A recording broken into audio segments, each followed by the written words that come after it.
महाराज जर जन्मले नसते ना तर या राज्याचा कारभार दिल्लीच्या गादीवर बसून औरंगजेब नावाच्या बादशहानं पाहिला असता.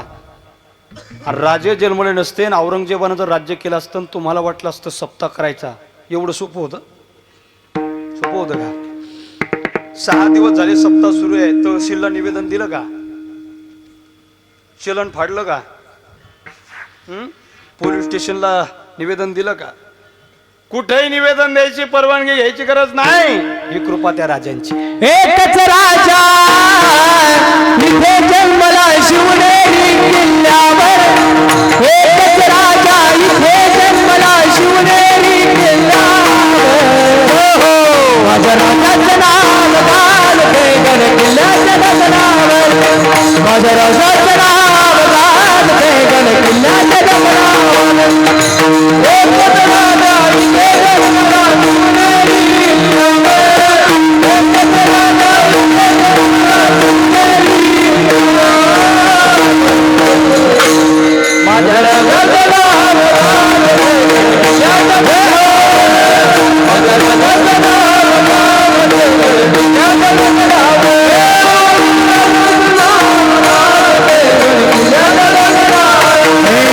सुंदर स्वराज्य निर्माण केले तलवारीच्या धारेवर.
साठी सगळ्यांनी एकदा जोरदार टाळी वाजवा.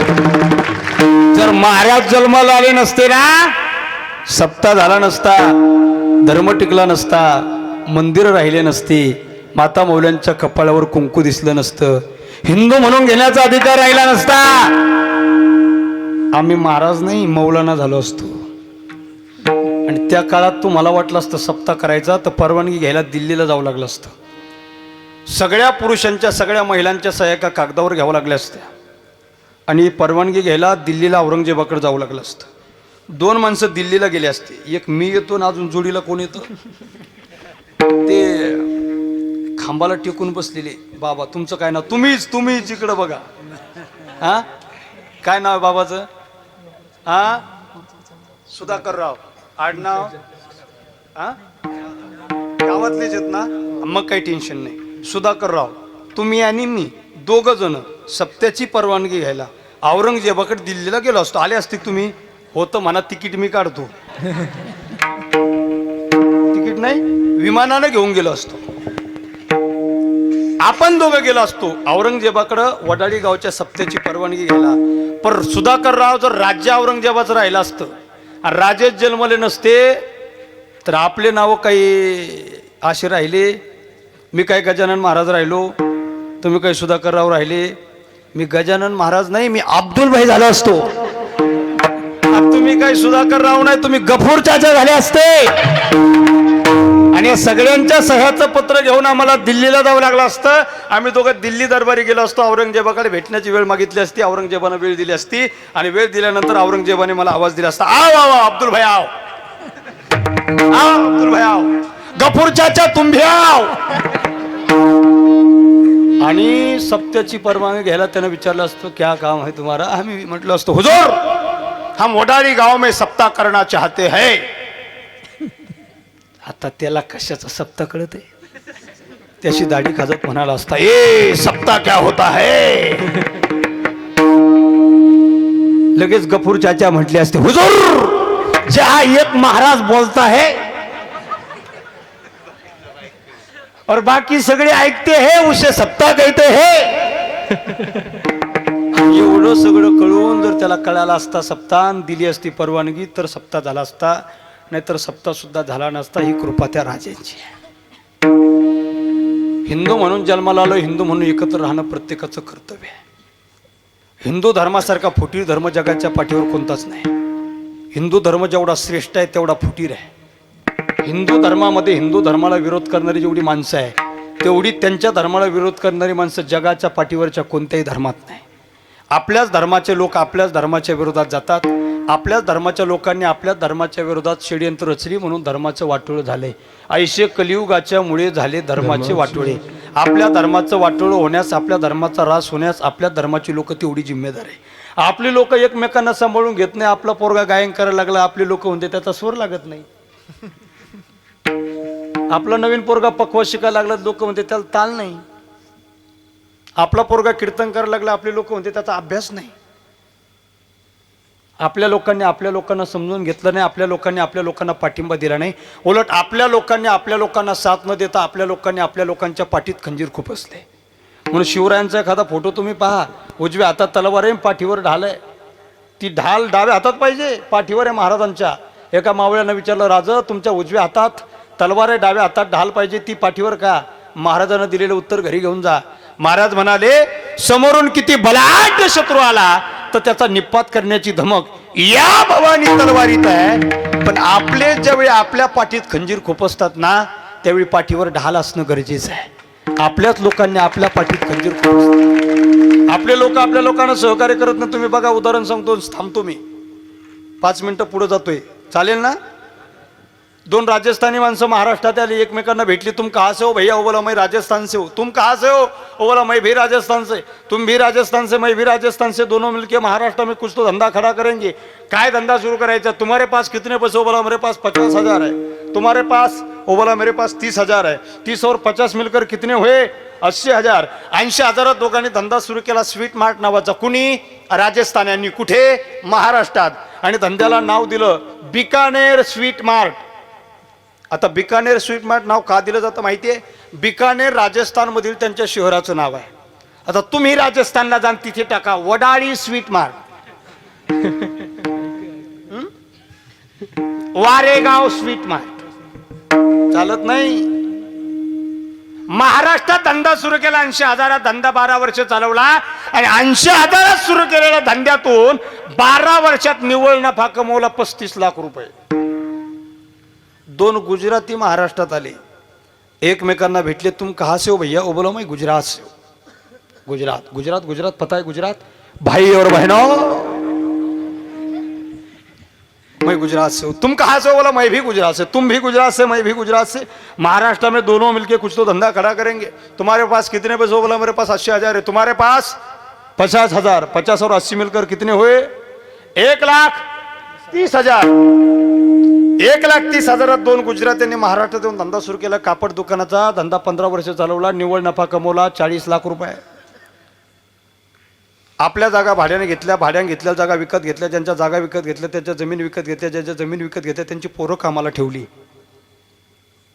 नंतर महाराष्ट्रातल्या 2 मराठी पोरांचा स्वाभिमान जागा झाला. ते म्हटले, गड्या बाहेरचे लोक आपल्याकडे येतात, व्यवसाय करतात, लहानाचे मोठे होतात, श्रीमंत होतात, मोठा व्यवसाय करतात, आपल्या जमीन विकत घेतात, आपल्याला कामाला ठेवतात. काय स्वाभिमान नावाची चीज या जगात शिल्लक आहे की नाही? आपण सुद्धा एकमेकांना एकत्र आलं पाहिजे, एकत्र व्यवसाय केला पाहिजे, धनाटे झालं पाहिजे, बलाटे झालं पाहिजे, श्रीमंत झालं पाहिजे.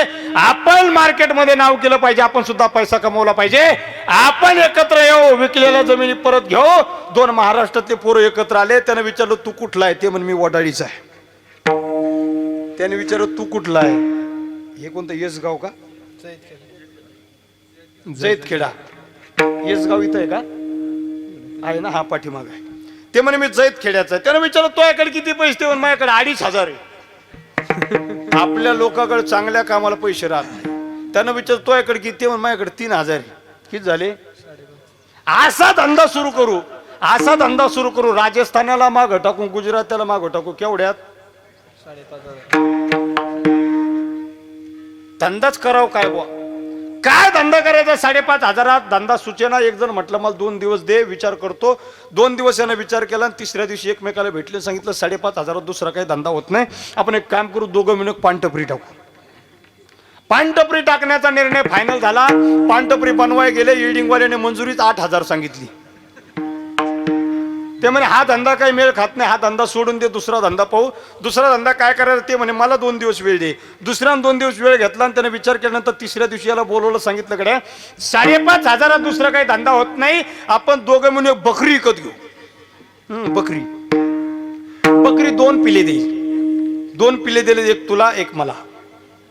एक दिवस तू चारायची, एक दिवस मी चारायची. दोघांनी मी बकरी विकत घेतली. एक दिवस तो चारायचा, एक दिवस हा चारायचा. बकरी योगायोगानं गाभण राहिली, व्याली जनली, काय म्हणतात तुमच्याकडं. पण दोघं नेमके एवढ्या फुटक्या कपाळाचे, बकरीनं नेमकं एकच पिल्लू दिलं.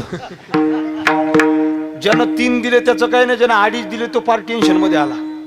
ते म्हणे बा आता करावं कसं बा. ते म्हणे एक काम कर, मी 3 दिलेले आहे ना, एवढेच बकरीचं पिल्लू मला दे, पुढच्या तू घे. ते म्हणे जमत नाही. ते म्हणे एक काम कर, दे मी जास्त पैसे दे. ते म्हणे जमत नाही, मी 2,500 दिले. हा 2,500 दिले, पण पाहुण्याकडून उसने घेऊन दिलेले. मग काय करायचं. ते म्हणे काम कर, एवढेच मला दे, पुढचे 2 दिले, दोन्ही तुला घे. ते म्हणे जमत नाही. दोघांचे लागले भांडणं, काठ्या घेतले, एकमेकांचे डोके फोडले. बातमी पोलीस स्टेशन पर्यंत गेली. पोलिसांची गाडी आली, दोघांना गाडी टाकलं, पोलीस स्टेशनला घेऊन गेली. एवढे मारले, कुत्र्यासारखे मारले, सुजेपर्यंत मारले. एवढे सुजले होते. तसे सुजलेले जर घरी आले असते, दार वाजून जर बायकोला दार उघडायला सांगितलं असतं, त्यांच्या बायकोने त्यांचं सुजलेलं तोंड पाहिलं असतं, तर यांच्याकडे बघून बायको म्हणाली असती, आमचे हे घरी नाही, उद्या या. एवढे सुजले. त्यातला एकाचा स्वाभिमान जागा झाला. तो म्हणे साहेब, आमचा व्यवसाय जर आम्ही व्यवसायात स्पर्धा करत होतो, आम्ही स्पर्धेत कच्चे पडलो, पण आमच्या इज्जतीचा पंचनामा होणे असं वाटत असेल साहेब, तर आम्हाला सोडा. साहेब म्हणे आत टाकणं आमच्या हातात आहे, बाहेर काढणं आमच्या हातात नाही. काय करावं लागेल. कोर्टात जावं लागेल, जामीन करून घेऊन यावं लागेल. कोर्टात गेले जामीन करायला. वकिलानं जामीन करण्याची फीस मागितली 10,000 रुपये. बकरा सगट बकरी विकली आणि जामीन केली. आपल्याच लोकांना त्रास दिला. आपल्या धर्माची लोक जाती विखुरल्या गेले. महाराज, जात पात मानू नका. जर धर्म नावाची गोष्ट शिल्लक राहिली नाही तर जातीला काय अर्थ उरणार आहे तुमच्या. प्रत्येकाला आपल्या जातीचा अभिमान हवा, प्रत्येकाला आपल्या जातीचा स्वाभिमान हवा. पण जातीचा अभिमान आणि स्वाभिमान जपताना धर्माचं कधी हनन होणार नाही, धर्मामध्ये कधी फूट पडणार नाही, याची काळजी प्रत्येकानं घेणं गरजेचे आहे. म्हणून सगळ्यांनी हिंदू म्हणून एकत्र आलो, हिंदू म्हणून एकत्र राहणं गरजेचं. गड्या जात पात विसरून आपण सगळ्यांनी एकत्र यावं. तुकोबराय म्हणतात, आम्ही सगळ्या प्रकारचा भेदभाव सारून एकत्र येतो आणि धर्माच्या पालनाचं पवित्र काम आम्ही पुढे घेऊन जातो. विठोबा